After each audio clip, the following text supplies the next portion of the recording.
Hey dudes, welcome to Splat from the Past, the only 80s themed horror sci-fi show where things can get totally radical. Now today, I will be welcoming back my good friend Heatherly Stankey, formerly of Fantasy Bedtime Hour. I'm having her back on the show today to catch up. It's been a while since our last interview. Um, going to talk about the holidays, what's going on in our lives. She told me she's interested in writing some children's books, which I think is very contradicting for the fact that, it's a far cry from Fantasy Bedtime Hour. So I'm going to find out what that's all about. I think it's great though, I will tell you. You know, I guess, maturity comes with age, and then people want to do different things as they get older. So yeah, here is my new interview with Heatherly Stankey. So, how are you? I am great. God, this whole year has been a complete clusterfuck, but it's ending on a good note finally. Oh, good. Yeah. Like, what's been good about it? What do you Uh, want to celebrate? well, okay. Well, let's get into the bad stuff. Well, this year my mom got injured at work, and just before she was about to retire, and Oh, she got to retire, but her arms just haven't been the same. She's been going through a lot of pain. My brother moved in. His alcoholism was pretty bad. He's in rehab right now till end of May. Um, I was supposed to move to LA in July, and it fell through. The person I was going to be living with got in trouble with the law, and I was pretty upset about that because I was looking forward to the next. I would have been home already. Because I was going to go out there for 5 months or whatever, and come back. And hmm. yeah, I didn't get to do that. But next year is looking good for that. And then Oh, good. yeah, and then I was supposed to start my horror movie show, and my quote unquote friend and mentor in stand up comedy, he was going to produce it. He screwed me over on that big time and stuff. And Oh, everybody was lined up to do it, and we were going to have a lot of fun. And then he pulled out of it and screwed everything up. And I didn't want to do it without him. But now I'm trying to look into other avenues of doing it. One friend of mine who I got involved, she's working for a cable access station in the Bay Area in Pacifica, and so she's going to try to make it happen next year. So we'll see. cool. We'll see. And then yesterday, I got my lab work after going to get my physical done the week before Thanksgiving. Everything is great, but my blood sugar is about 3 notches above pre-diabetes, so I have to quit sugar again. I did that back in January and then went back to it after my LA trip, and now I have to quit it again because there's no way I'm going to take insulin shots. Ugh. Yeah, yeah. Well, I'm glad you got the information in time to make some changes. So, I know. I just wish I had gotten my physical yesterday and then found out 4 weeks later because it's just hard not going crazy on candy canes and cookies and everything for the holidays. you know. true. Although I did get No, the.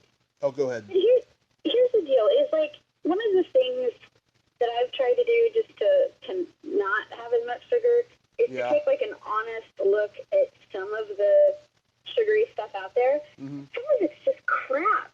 It's like you Yeah. think it's going to be good. So let's say, it's like some store brand cookie. Right. Like in your mind, like you kind of think, cookie, this is going to be good, but you bite it out of habit, or like maybe an old memory of when it like from childhood, like when it actually used to be like a better product.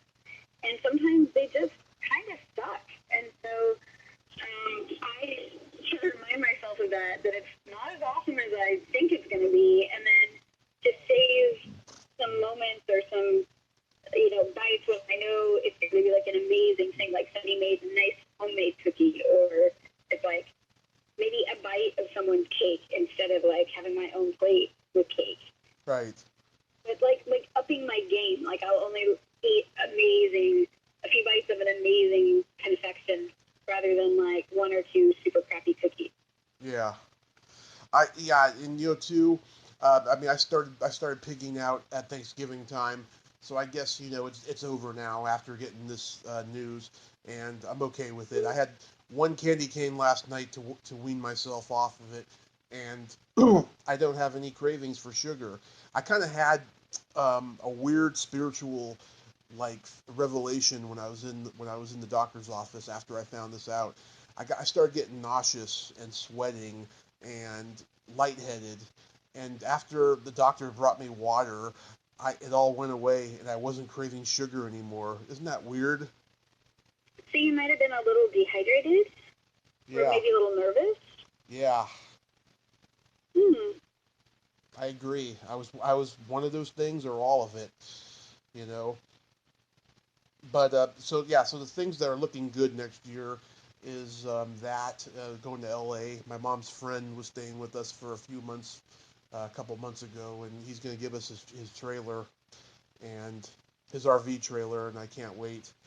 And then Oh, cool.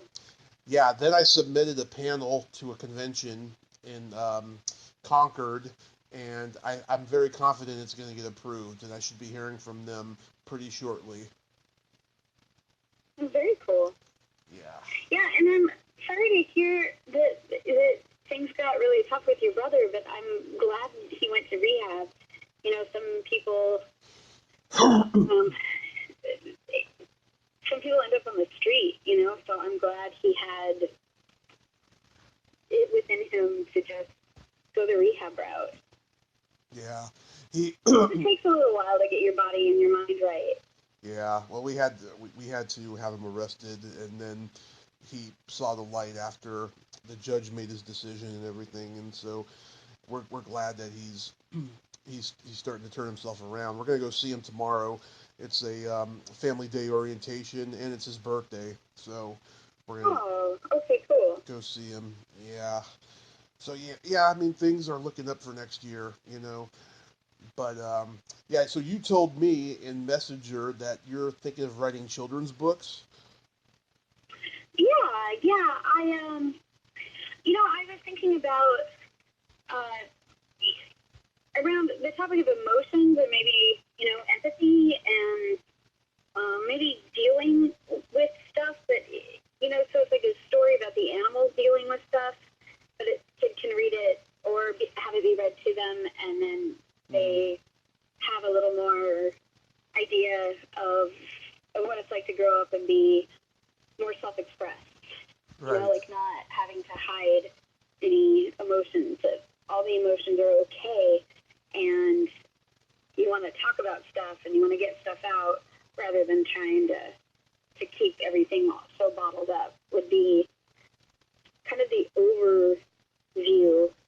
And then, so I have this elephant named Tusker, and the first book is going to be Tusker Needs a Friend. Either needs a friend or Tusker finds a friend or wants a friend, something like that. And it'll just be about making friends. Right.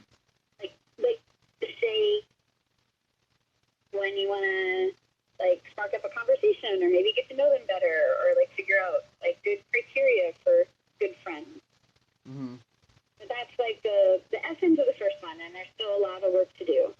But Wow, that's a far contradiction from fantasy bedtime hour. yeah, I know. Yeah, that just shocked me when you told me that. But are you planning on writing it first and then going to a publisher with it? Because that's the best way to do it. Yeah. So I just need to do some brainstorming and thinking and like other jungle animals, and it's just in that infancy phase of rattling around in my head. And I've written one children's book, and I just didn't take it to a publisher. I never got around to doing that, Hmm. and so I might dig that one out. And that also had jungle animals in it too. So maybe there's um, I don't know, this jungle theme I'm going for. Yeah. Yeah. There's an actress I'm friends with who comes on the podcast quite frequently. Uh, has a children's book that's being published right now. She was hoping it was going to be out this month, but it's taking longer, though. She's going to come back on and do a reading, and it's going to be a far cry from any podcast we've ever done because we've been so politically incorrect and laughing at dirty stuff and everything that this is going to be just, a complete departure for us, True, but that's a cool way to support her, Yeah, That's really cool, and it's nice to have flexibility. yeah, absolutely. And are you planning on having like drawings and pictures in it? Yeah, definitely. Yeah. Definitely. And maybe even I like the idea of having a couple pages at the end that the kids can color themselves if they want to. Because, there's all these rules about if it's a book, if it's a coloring book, you can color in it. But if it's another kind of book, you can't color in it. And I think it'd just be kind of cool to have a book where, you get to read the story, but then here's a couple pages you can color. Yeah. And, yeah, I mean, all the books that I grew up reading back in the late 80s, early 90s that I saw that the teacher read us in school. Like, I grew up reading, do you remember Miss Nelson's class? No, It was, okay, they made about three of them. It was about a very compassionate, empathetic teacher who loved her students, but her students kind of took her for granted. So then she pulled a prank on them. She told them that she was leaving for a couple of days, and what she did was she taught the class as another teacher named Miss Viola Swamp, and she wore makeup, and she was very, very mean and nasty to the kids. And then at the end of every book, she would take the makeup off and reveal that it was her, and she would basically, whip a little moral into them about, how not to take, people for granted and, count their blessings and stuff. And she told them how much, she loved them, and I thought it was a great book. There was three of them. One of them I remember was a Pop Warner football one.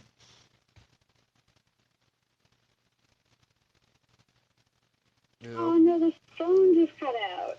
Oh, Wait, I hear you now. So what was the last book about?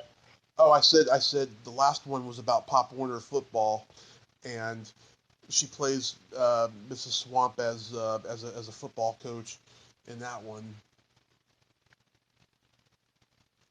Like, That's great. yeah, I was. Yeah, it's amazing how many children's books are out there. And the other day, I came across one called something like "Do Not Eat Your Classmates," and it was about this little Tyrannosaurus Rex like little girl who was Yeah. going to kindergarten with all these humans, and the teacher left her alone, so she basically stuffed all the other little kids in her mouth, and the teacher came in and made her spit them all out. And then they all didn't want to play with her because they didn't like, being bitten and eaten. And then the little Tyrannosaurus Rex girl is playing with the goldfish, and it bit her finger.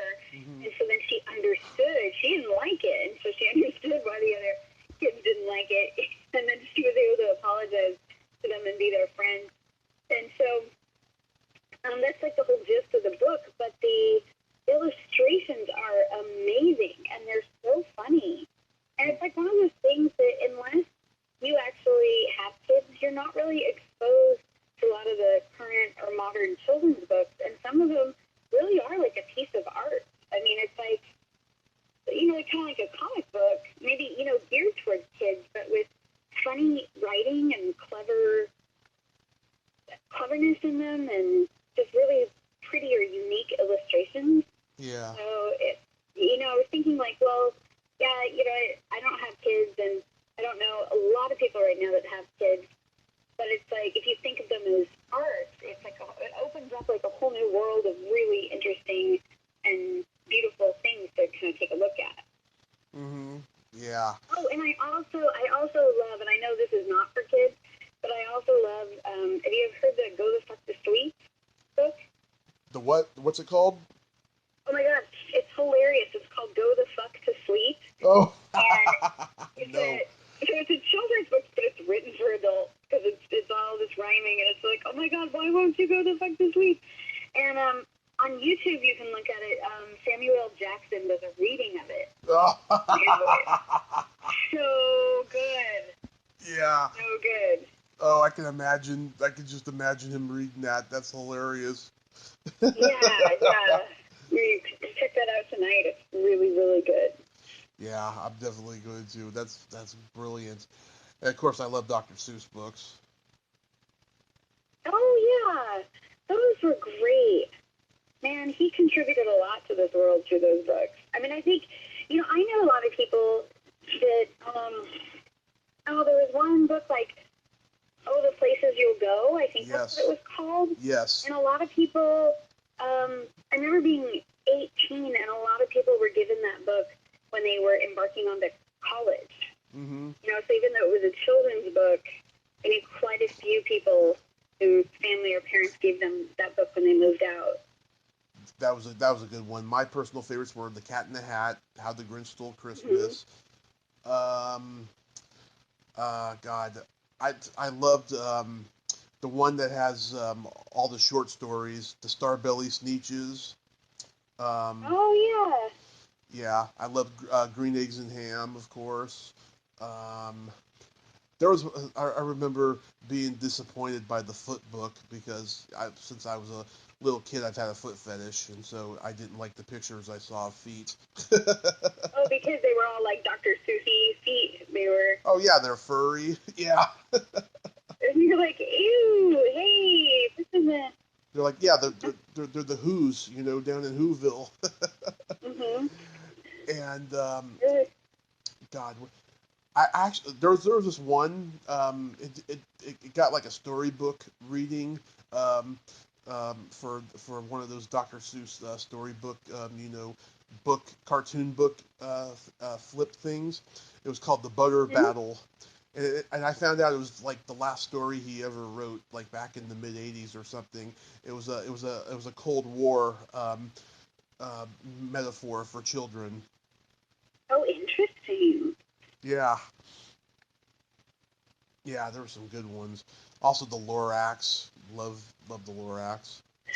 Yeah, there was like I went to college in Eugene, and there was like community homes. It's like you might have your own bedroom, but you just might share a bathroom with a few people, Mm-hmm. and there might be like 20 or 30 people all kind of living together, like a co-op. That's what they call them, a cooperative. So you don't get much space, but it was cheap, and I knew a few people who lived at a place they called it the Lorax. It was a Dr. Seuss themed like community home. Right. Wow. Yeah, and I've been trying to find people who were related to him and stuff. He didn't have any children. Books were his children, but it would be great to talk to somebody who was immediately close to him to talk about his legacy because he's one of the benchmarks of pop culture and children's literature. Mhm. You know, but yeah, that's cool though. Have you seen any Christmas movies or watched any Oh, Christmas specials this year? yeah. So there's one on Netflix. It's like a animated one called Claws. Mm-hmm. I think it's just called Claws. And maybe with a K, but it's I think a Netflix produced one, and it really opened my mind to Christmas movies again because a friend of mine picked it out, and I watched it with a group of people. The animation was amazing, and the story was really cute. It was kind of an origin story for Santa Claus. Yeah. And it was fun. I mean, we all laughed out loud like a few times. And I'm thinking like, oh, wow, I have a stereotype that Christmas movies are kind of lame or Christmas movies are just for kids or Christmas movies, And I realized that that's just like a stereotype in my mind and that Christmas movies can still be pretty fun. Yeah, I watched. So it makes me want to watch some more. Anyway, what were you going to say? Oh, I was gonna say I watched the classics, and I've interviewed so many great Christmas movie people this month. Um, Oh, cool. yeah, for the last 2 years, I tried to get so many people from Christmas horror movies, and I wasn't able to do it. But this year, I had two people from Silent Night, Deadly Night. I had 3 people from Christmas Evil, including one I've interviewed several times. Um, I had a couple people from Home Alone. I had God, so many. I had horror movies that are not even considered Christmas movies, but they have Christmas in them. I've interviewed. Like, I interviewed this one actress who was in Trading Places, one who was in Night of the Comet, which is my second favorite movie of all time. Oh, I love Night of the Comet. Oh, That's a great movie. 35th anniversary already. I love it. Yeah, Wow. it's my dream. That was like one of the best zombie movies too, because there was a little bit of zombie element in it. Right, it's not even a horror movie. It's a parody of 50s sci-fi movies, but for the 80s, modern regime. You know, Yeah, yeah. and it's my dream to host a screening for the movie and to make a documentary about it, and that's on the horizon next few years. I plan on doing that, and Oh, that's cool. I know Catherine Mary Stewart and Kelly Maroney pretty well. They're awesome people. But yeah, so I've gotten all those Christmas movie people on. I'm trying to find a New Year's movie guest, at least one, for this year, and I hope to get it. But I got so many great people coming on next month. It's awesome. 2019 was a great year for the podcast because I had some amazing people I never thought I would ever communicate with, but I have. It's just been. That's a ball is just rolling. Yeah. Like a snowball rolling downhill, and it's just going to collect more and more snow because it's like you're attracting more and more people, and then when people take a look at who else you interviewed, they're like, oh yeah, sure, I'll get interviewed too, and so it's just growing, and I like that you're not afraid to like find people and ask people. I think in life a lot of people are sometimes afraid just to ask people for stuff, and I bet you've asked like hundreds of people, and and sometimes you get your yeses and sometimes you get your no's, but you keep asking people, and that's pretty cool. Well, I'll be honest with you. I was afraid to ask certain people the first year and a half or so that I did it, but then I eventually got them on, and everything was good because there was a lot of people that I loved their work that I was able to ask and get on, but then there was a lot of people that I was just like, oh no, this person would not do it, and then I gave it a try this year, and it happened. Cool. It was a miracle, But yeah, I mean, let's see.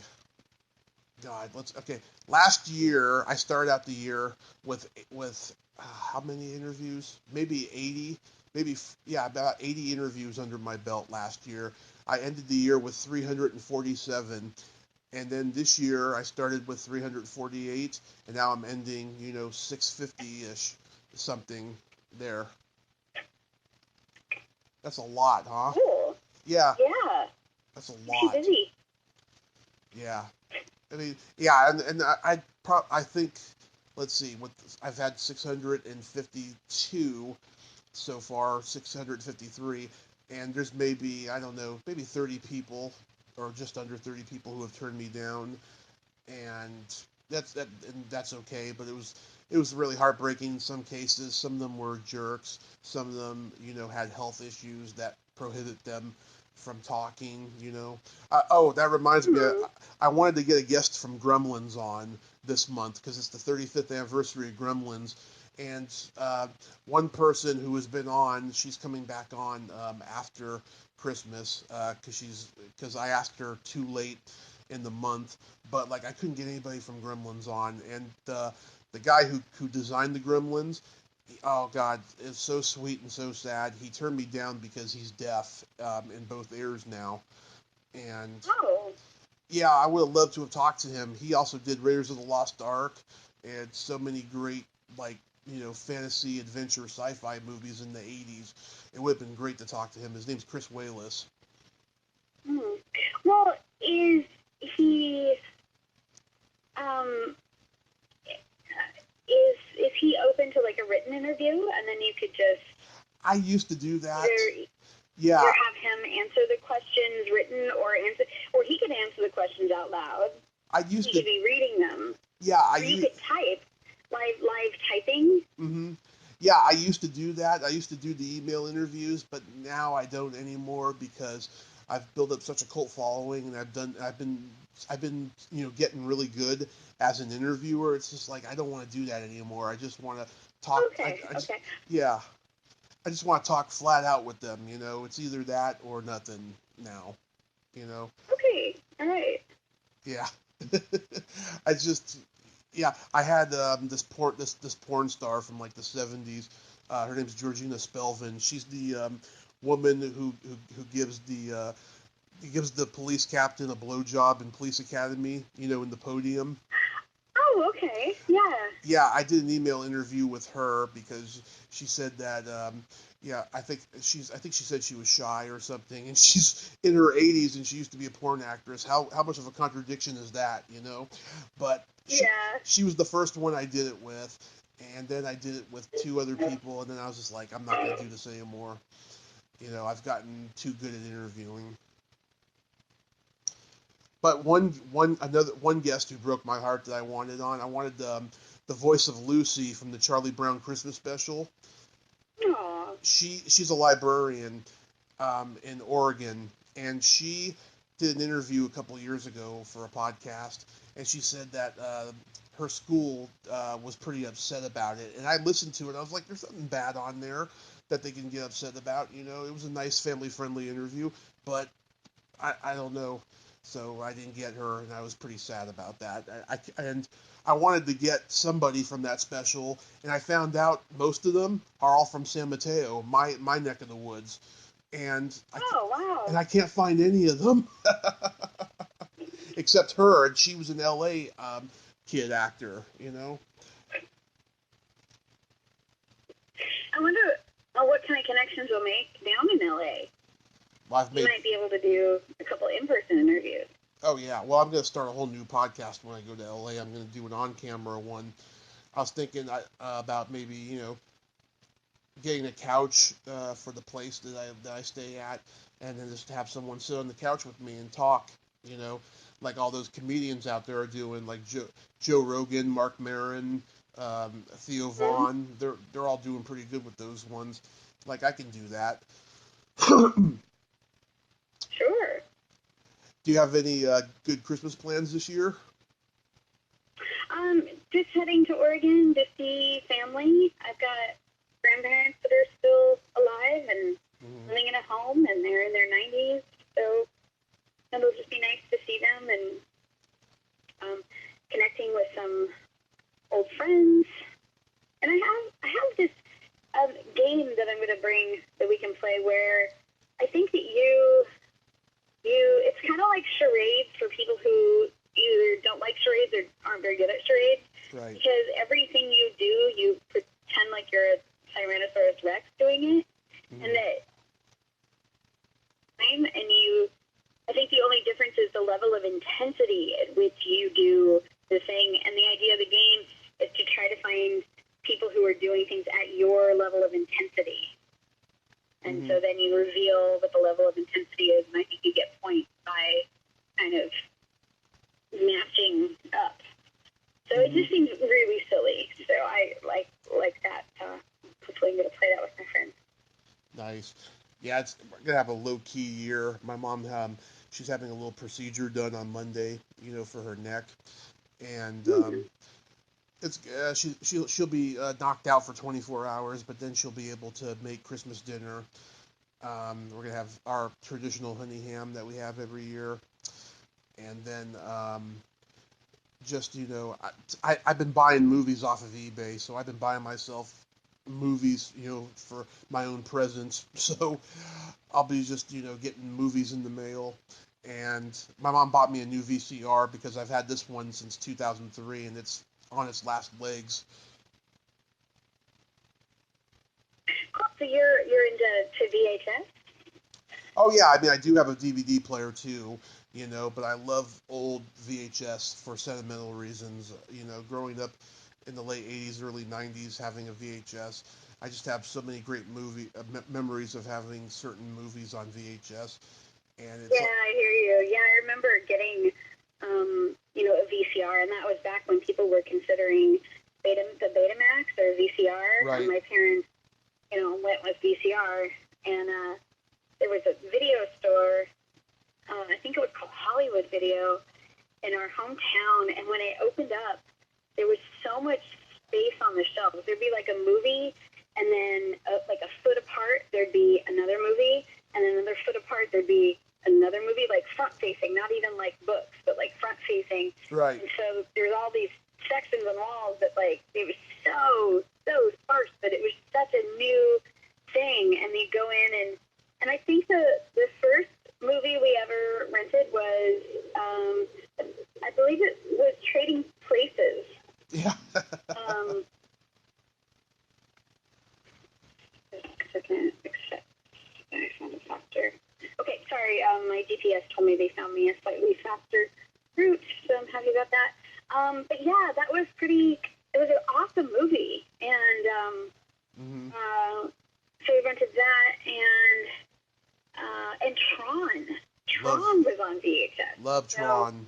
Yeah. Yeah, and since they had to be back the next day, it was like literally you rent it and you had to return it the next day. I got to stay up late and actually watch both of them, and it was just so interesting to see the industry pick up, and then eventually all of them were on the shelf like books, and there were tons of them instead of all the space in the very beginning. I remember the night Trading Places premiered on HBO. The movie came out just 2 days after I was born in 1983, right? And at that time, Paramount Pictures had a first-run contract with Showtime, and we didn't get Showtime until 1990, so we didn't see it on cable until 1988, Christmas time 1988, and I remember the night that it premiered, and that was pretty cool. And then pretty soon, all the Paramount movies that were on Showtime only started premiering on Paramount not too long after, or on HBO not too long after that. Because I had to see them all on VHS instead of cable for a couple of years. Like Top Gun and Ferris Bueller's Day Off, and Clue, The Golden Child, a lot of great movies. Yeah. So what's your take on Die Hard? Because I know there's the whole controversy around some people think it's not a Christmas movie, and some people insist that it is. What's your take on that? Well, it takes place at Christmas, and it's definitely not a heartwarming family comedy. But yeah, I mean, it could be in that category, I think, of Christmas movies.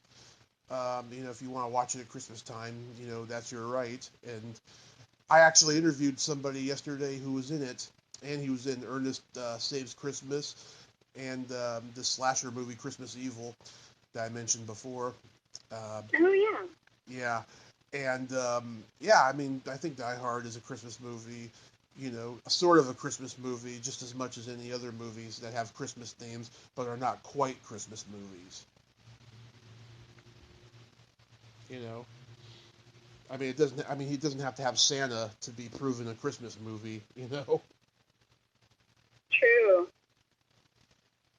Yeah. Last time you were on, I wanted to play this game with you, but we didn't get to, and you and I know why. Yeah. So, I've been playing this game for like almost half a year now, and like every female guest I have goes crazy for it. So this is slumber party questions, and how this works is, okay. I ask you the question, you answer it, then you ask me the same question, and I answer it. Okay, sounds good. Okay. Heatherly, are you ticklish? Yes. Are you ticklish? I am baby ticklish, yes.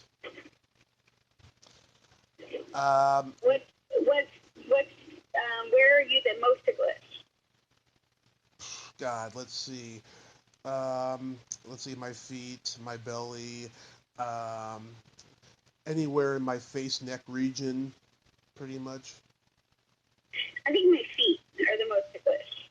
Yeah, I think most people's are. What's your favorite part of the body? The first thing that pops into my mind is it's a strange answer, but it's just the skin, because that's where, that's what has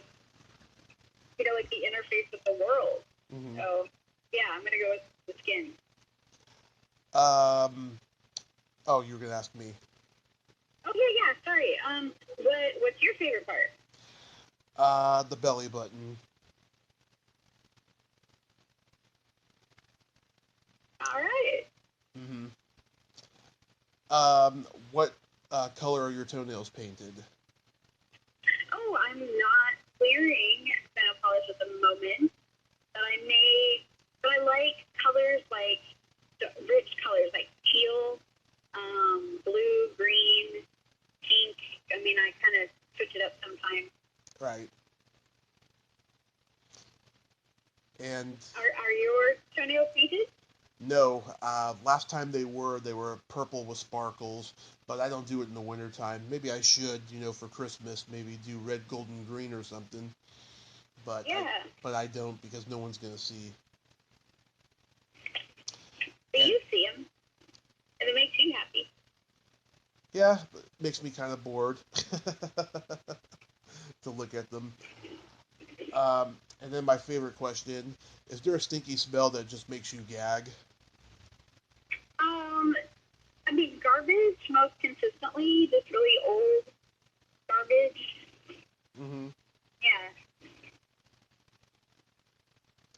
And What then about you? Stinky smell makes you gag? either farts or feet. Mm. Yeah. Yeah, me and my friend we were doing a podcast, and this just came out of an improv because we were bored with nothing to talk about, and she was like, "You should do that with every female guest you have. I think they'd love it," and most of them have.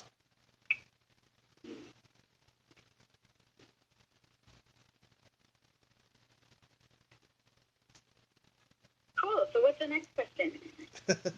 That's it for the questions, and now I got a couple. Oh, Yeah, I've okay, cool. I've had more questions, but because of the racy nature of the last podcast, I'm not going to ask them. Oh, okay, thank you. I don't. And by the way, I only ask those racy questions with very special guests, like like yourself, if it was in a different circumstance, but not right now. Okay, thank you. Yes. So my jokes. Okay, everybody knows the old nursery rhyme. There was an old woman who lived in a shoe. She had so many kids she didn't know what to do. What did her right leg say to her left leg? Well, let's get the fuck out of here. Nothing. They never met. Oh, they never met. Oh man. Okay. Everybody I know is always trying to think of the punchline, and some of the times their punchline is actually funnier. I'll tell you. Like I had one guest who said "close up shop."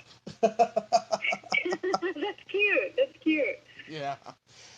Um, you know the difference between a golf ball and a G spot?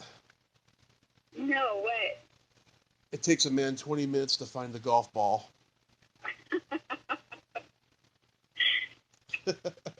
I love that one. Well, Heatherly, I thank you so much for coming back on after so long. You are welcome.